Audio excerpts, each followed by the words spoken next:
Hello everyone, a very good morning to all of you. कैसे हो आप सब? आई होप सब अच्छे होंगे, सब अच्छे से प्रिपेयर कर रहे होंगे। ये अपना आज लास्ट टॉपिक है किसका, बेसिक का। 12th की सीरीज चल रही है, 12th मैथ्स की। आज कंप्लीट हो जाएगा। लास्ट टॉपिक है लीनियर प्रोग्रामिंग से। मे भी पॉसिबल आज में या एक वीडियो और डलेगी छोटी सी। कोशिश करूँगी कि आज मैं कर दूँ, बट नहीं बनेगा तो एक अगली वीडियो ले लेंगे, इतनी कोई बड़ी बात नहीं है। देखो, मैंने सारा सिलेबस अच्छे से बता रखा है, क्या क्या करना है, कितने मार्क्स का डिस्ट्रीब्यूशन है, सब 21 22 के अकॉर्डिंग। अभी जो सिलेबस में चेंज होंगे वो 2-3 महीने बाद आएगा, उसका कुछ नहीं कह सकते। एटलीस्ट आप इतने तक अपना पहले वाला प्रिपेयर कर लें। लीनियर प्रोग्रामिंग है आपकी 6 मार्क्स की। एक क्वेश्चन आएगा डेफिनेटली, और इसमें एमसीक्यू बनने की एक्सपेक्टेशन थोड़ी सी कम है। आ भी सकता है क्योंकि यहाँ पे 6 लिख रखा है, वेरिंग हो सकते हैं ये। एक दो मार्क्स किसी किसी में, यहाँ से अगर 2 मार्क्स बढ़ा दिए तो किसी में से 2 डिडक्ट हो जाएंगे, किसी में ऐड किए जाएंगे तो किसी से सब्ट्रैक्ट किए जाएंगे।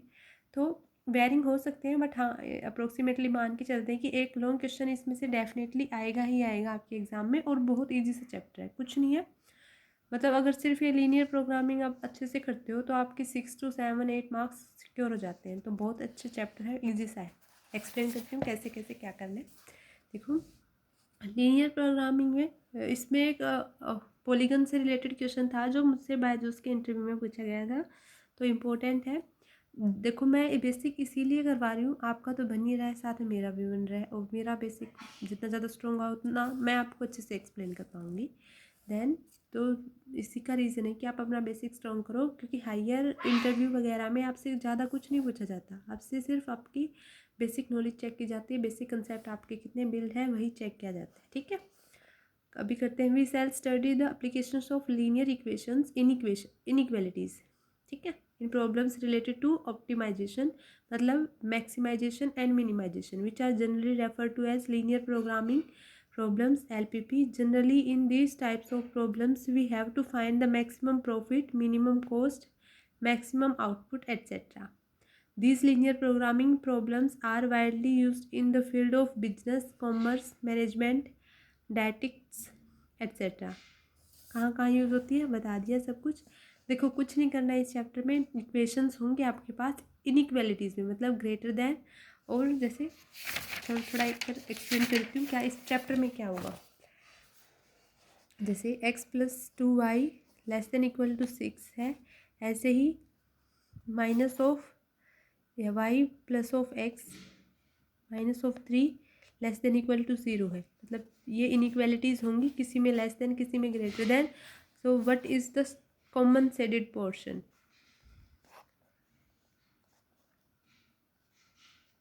कॉमन शेडेड पोर्शन, देखो अभी मैं मतलब एज्यूम मत करना कि इसका ये मैम ने कैसे बता दिया। मतलब मैं सिर्फ एक बार आपको ग्राफ प्लॉटिंग सिखा रही हूँ।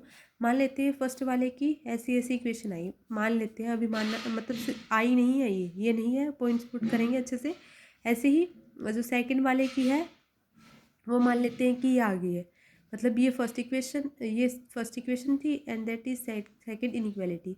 तो उससे छोटे छोटे, मतलब इससे कम, फर्स्ट वाले से कम, और इससे छोटे वाले से कम। तो ये वाला पोर्शन हो गया कम में, ज़्यादा में जा रहा है। अब उनका कॉमन पोर्शन क्या है? देखो, ये भी है छोटा, लेकिन जो भी कॉमन पोर्शन होगा वो अपना है रिक्वायर्ड आंसर। ठीक है, अगर यही ग्रेटर देन का दे देता तो आप ये ऊपर ऊपर वाला करते और इसके ऊपर वाला करते, तो this region is greater than वाले में आ जाता है। ठीक है, तो जो भी आपके क्वेश्चन दिया हो उसके अकॉर्डिंग आपको सोचना है कि कौन सा आंसर इसके लिए अप्रोप्रिएट है। ठीक है, अभी कंटिन्यू करने से पहले मेरे बारे में बता देती हूँ। मैंने 12th में ब्लॉक टॉप किया, मास्टर्स और बैचलर्स में मैं टॉप 1% में सिलेक्टेड बाय गवर्नमेंट। तो आप मेरे ऊपर ट्रस्ट करके अपनी प्रिपरेशन बहुत अच्छी बना सकते हैं। 100 आउट ऑफ 100 की छोटी मैं ले रही हूँ, डेफिनेटली आएंगे ही आएंगे, बस आपका काम अच्छे से रिवीजन करना। रिवीजन इन द सेंस कि पीछे वाली वीडियो देखी है तो उसको 2-3 मिनट रिकैप करने के लिए देख लो कि हमने क्या पढ़ा है और आगे वाले चैप्टर में हम क्या करेंगे। और बेसिक की वीडियो इसीलिए डाली जा रही है ताकि आप अपना चैप्टर का बेसिक तो एटलीस्ट अच्छे से करें। ठीक है, तो ऐसी इक्वेशंस को ही सोल्व करेंगे आप लीनियर प्रोग्रामिंग में। लीनियर इनइक्वालिटीज़ इन 2 वेरिएबल्स, अब 2 वेरिएबल्स में है, मे भी हो सकता है आगे 3 वेरिएबल्स में भी हो, बट 3D में नहीं देगा वो, क्योंकि अपने पास जेड प्लेन वाले में इक्वेशन ड्रॉ करनी थोड़ी सी पॉसिबल नहीं होती। 3D में अपन सोच सकते हैं कि दिस इक्वेशन, बट वो बना नहीं सकते। उस ना बनाने का रीज़न की वजह से अपने 2D तक ही आएंगे क्वेश्चन। तो अच्छी बात है कि आपको सिर्फ इक्वेशंस आनी चाहिए, चाहे 10 इक्वेशन गिवन हो आप उनका, जैसे मैंने अभी एग्जांपल लिया उसमें सिर्फ 2 इक्वेशन ले ली थी मैंने मेरी तरफ से, तो जो एग्जामिनर है वो आपको 4 भी दे सकता है, 5 भी दे सकता है, कितनी भी दे दो, आपको तो कॉन्सेप्ट क्लियर होना चाहिए। ग्रेटर देन का साइन कहाँ लगाना है, लेस देन का साइन कहाँ लगाना है, कौन सा शेडेड पोर्शन होगा, तो सिखाने के लिए तो मैं हूँ ही, ठीक है। मे भी आपको समझ आ गया होगा मैं क्या समझाना चाहती हूँ। डेफिनेशन करते हैं। Let A B C be any 3 real numbers, then the equation ax plus by is equal to c is called a linear equation of two variables। मतलब ये एक linear equation है, 2 variables में है, x और y में। whereas the inequality ax plus by is less than equal to c, ax plus by greater than equal to c भी हो सकती है, only less than c हो सकती है और greater than c हो सकती है। और इसको क्या बोलेंगे, linear inequalities और linear inequations in two variables x and y। An ordered pair x1 y1 is said to be solutions of, हम मान लेते हैं कि इसके सॉल्यूशन आए हैं ये, तो ax1 plus of by1 less than equal to c, the set of all such solutions is called the solution set of the inequations। ऐसे ही we know that the graph of the equation, आपको ax plus by equal to c का graph पता है कि एक straight line होता है xy plane में, and it divide the plane into two parts which are represented by ax plus by less than equal to c or greater than equal to। अब दो पार्ट होगी तो उनको क्लोज्ड हाफ प्लेन्स में divide करेगा, क्योंकि इसमें भी इक्वल है इसमें भी इक्वल है, then the close half plane answer होगा। But the region in X Y plane represent this one, तो अगर इक्वलिटी का साइन नहीं है दैट मीन्स ओपन हाफ, मतलब उसको कवर अप नहीं करना है, ठीक। समझने की बात क्या है, अगर देखो यहाँ पे गिवन है इक्वल टू है तो मतलब इसको अपन साथ में कंसिडर करेंगे कि ये इसमें आएगा, इंक्लूड होगा। अगर ये इक्वल नहीं होता देन तो अपन थोड़ा आगे से स्टार्ट करते, ठीक है। यही बात है, यही समझाना चाहते हैं। these half planes are also known as solution sets of the corresponding inequations। तो ऐसे ही ये थोड़ा सा दे रखा है, आप 2-3 बातें बता देती हूँ कैसी कैसी। The representation of the solutions on the Cartesian plane is called the graphical solutions of the linear equations, जो आप ग्राफ से ड्रॉ करेंगे। ऐसे ही अगर वो प्लेन हाँ इक्वल लेस देन में आ रहा है सिंपल, तो आप बोलेंगे उसको हाफ प्लेन, और ऐसे ही अगर क्लोज में आ रहा है कंप्लीट को कवर अप कर रहा है तो इसका मतलब आप बोलेंगे उसको close plane. The shaded region represent the required graph and the set of points on this half plane is called the solution set of the given inequations। In case of the inequalities ax plus by is less than equal to c and ax plus by greater than equal to c, the points on the line are also a part of the shaded region, while in case of inequality अगर less than और greater than है और equality का sign नहीं है तो कौन से पोर्शन में आएगा, तो शेडेड पोर्शन में नहीं आएगा और लीनियरली डॉटेड से दिखाया जाएगा। मैंने यही बताया था पीछे। To draw the graph of the equation ax plus by is equal to c, it is sufficient to plot any 2 points on the xy plane by joining these points and extended them on both sides we get the required graph, ठीक है। जैसे ये वाली equation है, इसके solutions point put करेंगे x और y 0 तो वैल्यूज़ आ जाएंगी अपने पास। अब उन्होंने बोला है कि x plus 4y is greater then 8, मतलब जो ग्रेटर देन 8 वाला पोर्शन है उसको आप शेड कर दो, तो आपने ये शेड कर दिया, ठीक है। अब सिर्फ इसमें ग्रेटर देन था, इक्वल नहीं था, तो ये डॉटेड लाइन रिप्रेजेंट की है, अदरवाइज़ ये कर्व्ड लाइन होती, मतलब कंप्लीट होती। जैसे ओपन है और क्लोज बोला था ना, वही वाली बात थी। जैसे 3x plus 2y less than equal to है, इसकी इक्वेशन ये बन रही है लाइन की, ड्रॉ रिप्रेजेंट करनी सिखाऊँ। चलो एक एग्जाम्पल से सिखा देती हूँ, इसी का ले लेते हैं। 3x plus 2y less than equal to 6, so we know the general equation कि आप इनइक्वालिटी को रिमूव कर देते हैं and the equation is this one. So X और वाई पे मैंने पॉइंट्स अच्छे से स्प्लिट करना सिखाया हुआ है, कहाँ पे, कोऑर्डिनेट ज्योमेट्री में आई थिंक, तो वहाँ से भी कर सकते हो आप।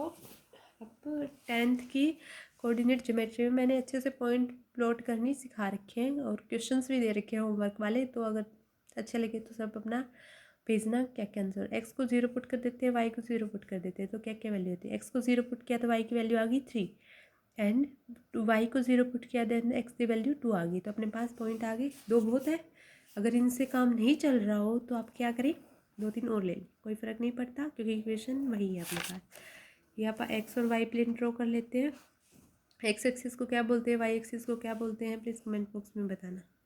माइनस वाला है नहीं काम, बट एक बार ले लेते हैं। इसको वाई डैश भी बोल देते हैं, इसको एक्स डैश भी। ये 1 2 3 4, 1 2 3 4, अब 2 कर लेना। इसमें नेगेटिव हो जाएंगे, नेगेटिव का काम नहीं इसलिए नहीं कर रहे। अब देखो x 0 है तो x 0 कहाँ पे है, इस पे, मतलब इस एक्सिस पे, तो y 3 है, तो y 3 और x 0, तो पॉइंट बन गया 0 एंड 3। ठीक है, पहले x का पॉइंट लिखा जाता है देन y का पॉइंट, पहले x coordinate then y coordinate. ऐसे ही x 2 है और y है 0, तो 2 एंड 0। अब इन दोनों पॉइंट को मीट करवा देना स्केल की हेल्प से। मैं एक बार ऐसे ही करवा देती हूँ। अब अपना जो क्वेश्चन है उसके अकॉर्डिंग मैंने ग्राफ बना लिया। देखो एक पे पॉसिबिलिटी है कि आप less than equal to, less than हो, इक्वल ना हो, तो एक पॉइंट अपने उसी के हिसाब से ले लिया। अब इक्वल टू है तो इसका मतलब इसको कर्व, क्लोज कर्व करनी पड़ेगी, मतलब जो इक्वेशन है, जो लाइन पासिस कर रही है पॉइंट से, वो क्लोज्ड है, मतलब इस पॉइंट को कंटेन कर रही है। अब लेस देन इक्वल टू 6, अब इससे ज़्यादा होंगे तो इस तरफ चले जाएंगे, इससे कम होंगे मतलब इस पॉइंट से ज़्यादा और कम। देखो अगर यहाँ से 6 ज़्यादा बढ़ा रहे हैं तो इस तरफ जाएगा, इससे छोटे लेने हैं, इससे छोटे लेने हैं, मतलब इस तरफ वाले सारे के सारे। अब सिर्फ वो ये बोल देता कि छोटे लेने हैं लेकिन वो सिर्फ एक्स एक्सिस तक में हो, वाई एक्सिस में ना हो, तो ग्राफ कुछ और बनता। सिर्फ वाई में हो, एक्स में ना हो, तो ग्राफ कुछ और बनता और यहाँ से फिक्स तक होंगे। ठीक है, तो ये हो गया अपना इस इक्वेशन का। और ऐसे ही अपनी मैथ्स की बुक में जो 16 एग्जाम्पल था उससे आया था, तो मतलब आपने सही बनाया, पॉइंट प्लॉट करने आगे होंगे आई थिंक आपको। ऐसे ही अगला काम है, ये थोड़ा सा पढ़ लेना क्या बोल रहा है, कुछ नहीं है, बस स्ट्रेट बाउंड्री का बता रहा है कि कुछ अलग इक्वेशंस हों तो कैसे पॉइंट पुट करने हैं। तो सिंपल पॉइंट अपना जैसे ग्राफ ड्रॉ करते हैं वैसे ही ले लेना और पॉइंट पुट कर देना। अब एक अभी तो अपन ने सीखा कि सिर्फ एक इक्वेशन से हो। अब लीनियर प्रोग्रामिंग में तो बहुत सारी इक्वेशंस भी आ सकती हैं, जैसे एक इक्वेशन अपने पास अलग से आ गई, वाई की कोई अलग इक्वेशन होगी, थर्ड कोई अलग इक्वेशन हो। मैंने बताया था कि अपने पास पहले तो सिंपल होंगी, एक होगी, फर्स्ट एक्सरसाइज में एक ही है, सेकेंड एक्सरसाइज में 2 भी हो सकती हैं, 3 भी हो सकती हैं, और फिर उसके साथ जो फोर्थ एक्सरसाइज है उसमें, ये थर्ड एक्सरसाइज, उसमें क्या है, कंडीशंस गिवन होंगी, मतलब आपको स्टेटमेंट इनइक्वालिटीज सीधी इक्वेशन में गिवन नहीं होंगी, आपको कंडीशंस टर्म्स में क्वेश्चन स्टेटमेंट की फॉर्म में होगा कि आप वहाँ पे गए, आपने ये खरीदा और आपने इतने पैसे दिए, तो उनसे इक्वेशन भी आपको ही बनानी है, इनइक्वालिटीज़ भी आपको खुद बिल्ड करनी है। तो आपकी सेकेंड एक्सरसाइज में क्या है, 2 या 3 या 4 पॉसिबल इक्वेशंस होंगे और उनके हिसाब से आपको ग्राफ ड्रॉ करना है। जैसे ये वाली है 2x + 1.5 is less than equal to 100, equal to है तो सबके साथ पॉइंट कंसिडर होगा, तो क्लोज्ड वाला प्लेन होगा। y is less than equal to 30, तो 30 पे ड्रॉ करना। x is greater than equal to 3y, तो x is equal to 3y को पुट कर लेना। अब इनसे सबसे छोटे और x और 3y से बड़े, तो अपना ग्राफ बन गया। जो भी कॉमन शेप्ड पोर्शन हो वो बना देना। अब एक अलग डेफिनेशन है, क्या है कि the branch of the mathematics which deals with the optimization, मतलब मैक्सिमाइजेशन एंड मिनिमाइजेशन। कहाँ से पता चलते हैं ये, ग्रेटर देन इक्वल टू और less than equal to of a linear functions of a number of variable subject to a number of conditions on the variable in the form of linear equations in the variable of optimization function. मतलब कि सिर्फ आपको greater than और less than equal का number की conditions given होंगी variables पे, उनसे ही, उनके बिहाफ पे ही पता चल जाएगा। ऐसे ही the linear functions which is to be optimized, मतलब मैक्सिमाइज होगा या मिनिमाइज होगा गिवन कंडीशंस में, तो उनको बोलेंगे ऑब्जेक्टिव फंक्शन। और इनइक्वालिटीज़ और इक्वालिटीज़ जो डिस्क्राइब करती हैं कंडीशंस को under optimizations is to be accomplished are called constraints. अगर कंडीशंस को ऑप्टिमाइज कर रही हैं तो हम बोलेंगे उनको कंस्टेंट। अदरवाइज अगर वो डिस्क्राइब वेरिएबल को नॉन नेगेटिव में लेके जा रही हैं तो हम बोलेंगे उनको नॉन नेगेटिव रेस्ट्रिक्शंस। ऐसे ही कुछ अलग प्रोग्रामिंग है एलपीपी में डाइट प्रॉब्लम्स क्या है, ऑप्टिकल प्रोडक्ट लाइन प्रॉब्लम क्या है, ट्रांसपोर्टेशन प्रॉब्लम, इन्वेस्टमेंट प्रॉब्लम। कुछ नहीं है, बस एक बार देख लेना, इतना इम्पोर्टेंट नहीं है। Mathematical model of linear programming problems क्या है उसमें कि फंक्शन गिवन होगा किस किस की फॉर्म में, तो ऐसे बहुत सारे फंक्शंस डिफाइन कर रखे हैं और उनको सिर्फ greater than equal to less than equal to conditions बना बना के चेक करना है कि अगर वो लीनियर प्रोग्रामिंग की जो डिटरमिनिंग वैल्यूज़ है उनको सोल्व कर रहा है, मैक्सिमाइज या मिनिमाइज आंसर दे रहा है, तो हम बोलेंगे कि वो जनरल लीनियर प्रोग्रामिंग प्रॉब्लम्स है। ऑब्जेक्टिव फंक्शन क्या है, ऐसा कोई फंक्शन जो लीनियर फंक्शन है c1x1 plus c2x2 and c up to cn xn का अगर सम कर रहे हैं तो मिनिमाइज्ड और मैक्सिमाइज्ड अगर हो रहे हैं तो ऑब्जेक्टिव फंक्शंस, तो उनको बोलेंगे और उनको क्या बोलेंगे, objective function of general linear programming. अगर variable x1 y1 up to x1 x2 and xn है तो उनको बोलते हैं डिसीजन वेरिएबल। ये डिसीजन लेंगे कि ये ऑब्जेक्टिव फंक्शन होगा या नहीं होगा, वो मैक्सिमाइज होगा या मिनिमाइज होगा। कंस्टेंट्स क्या है, नॉन नेगेटिव रिस्ट्रिक्शंस क्या है बता दिया। सॉल्यूशन क्या होगा, जो भी अननोन है उनकी वैल्यूज आ जाएंगी तो सॉल्यूशंस बन जाएंगे। ऐसे ही फिजिबल रीज़न और फिजिबल सॉल्यूशन क्या होते हैं, इनकी डेफिनेशन आप देख लेना। ऐसे ही एक इम्पोर्टेंट डेफिनेशन है, क्या क्या देखते हैं। Solution of linear programming problems में एक तो अपने पास ज्योमेट्रिकल ग्राफिकल मेथड हो गया, कैसे जो अभी ड्रॉ करके इक्वेशंस को या कंडीशंस जो भी थी उनसे इनइक्वालिटीज़ बना के then we draw the graph, तो अपने पास आंसर आ रहा था। एक सिंप्लेक्स मेथड, सिंप्लेक्स मेथड में क्या होगा कि इस बुक में तो वैसे बताया नहीं हुआ इसके बारे में, बट होता क्या है कि बहुत सारे वेरिएबल्स हों ऑब्जेक्टिव फंक्शन में, 2-3 से ज़्यादा, तो आप सिंप्लेक्स मेथड यूज़ कर लेते हैं। Graphical method of solving linear programming problems क्या है कि 2 टेक्निक्स हैं लीनियर प्रोग्रामिंग प्रॉब्लम्स को सोल्व करने के लिए ग्राफिकल मेथड से, कॉर्नर या एक्सट्रीम पॉइंट मेथड या आइसो प्रॉफिट और आइसो कॉस्ट मेथड। सिर्फ नेम पूछ लिए जाते हैं इंटरव्यूज़ वगैरह में, वैसे एमसीक्यू में तो एक्सपेक्टेड है नहीं इतना। सो तो कॉर्नर पॉइंट मेथड क्या है और एक्सट्रीम पॉइंट मेथड क्या है कि an optimum solution of a LPP if its exist occurrence at one of the extreme corner points of the feasible region। ऐसे ही इसके ऊपर थ्योरम दे रखी है, अगर वो मैक्सिमम होगा तो क्या होगा, मिनिमम होगा तो क्या होगा। सेकेंड वन है iso profit and iso cost method. इसी के अंदर एक सेकेंड डेफिनेशन है कन्वेक्स रीजन। क्या बोल रहा है कि a region is said to be convex if the line segment joining two arbitrary points of region always lie entirely within the region। तो हम बोलेंगे उनको कन्वेक्स पॉलीगन, वो रीजन होगा वो कन्वेक्स पॉलीगन होगा।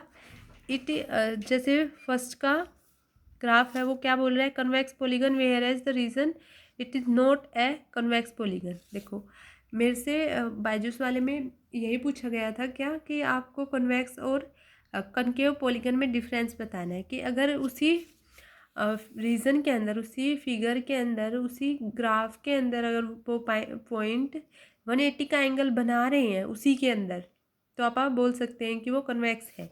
अदरवाइज आप उसको बोलेंगे कि कनकेव है। देखो ये ग्राफ के अंदर नहीं है तो ये हो गया कनकेव। एक याद रख लो कि अगर ग्राफ के अंदर है always lie entirely within the region and line segment to arbitrary points means 180 का एंगल फॉर्म कर रहे हो, then we call it a convex region. देखो यहाँ से लेके यहाँ तक अगर बाहर निकाल देते हैं तो ये कन्वेक्स नहीं होगा, तो कन्वेक्स का हो गया। वैसे भी अगर याद करने का तरीका क्या करेंगे तो कनकेव में नेगेटिव होता है साइन जो आई साइड का लेंस होता है, कन्वेक्स में पॉजिटिव होता है, तो अंदर का याद रख लो कि अंदर होगा तो पॉजिटिव में है। ऐसे ही बाउंडेड फिजिबल रीजन क्या है, feasible region of a set of linear constants is said to be bounded if it is enclosed within a circle, otherwise it is unbounded। अगर उसी के अंदर है तो हम बोलेंगे कि वो बाउंडेड है, अदरवाइज उसको बोल देंगे कि अनबाउंडेड है। आप ये नोट्स रिमार्क देख लेना, हमेशा कन्वेक्स रीजन में होगा, बाउंडेड होगा, कन्वेक्स पॉलीगन होगा, मैक्सिमम और मिनिमम ऑब्जेक्टिव फंक्शंस होंगे। ऐसे ही एलपीपी अगर अनबाउंडेड है तो बाहर होगा, अंदर एग्जिस्ट नहीं करेगा, कोई कॉर्नर पे होगा। तो यही था आपके इस चैप्टर में। प्लीज़ सारे के सारे लाइक शेयर सब्सक्राइब कर दिया करो। एक रिमार्क ये वाला भी है ये आप रीड कर लेना, इजी सा है, कुछ नहीं है, बस हाफ प्लेन वाला है और ये कल करवा दूँगी, ठीक है। ये थोड़ा सा कर लेंगे अब, जो नेक्स्ट क्लास होगी उससे पहले।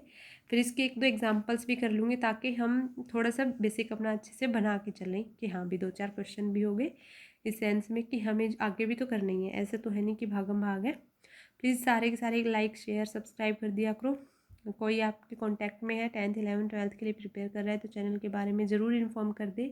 रिवीजन, मोस्ट एक्सपेक्टेड क्वेश्चंस, सारे की सारी छोटी मैं ले रही हूँ, एग्जाम्पल तक एनसीईआरटी सारा होगा, एग्जाम्पलर प्रॉब्लम सारी होंगी एंड जो एलिमेंट्स के सॉल्व एग्जाम्पल्स हैं वो भी होंगे। तो आपके लिए बेनिफिट है कि आपको ये पता चल रहा है कि हाँ दिस वन इज़ इम्पोर्टेंट।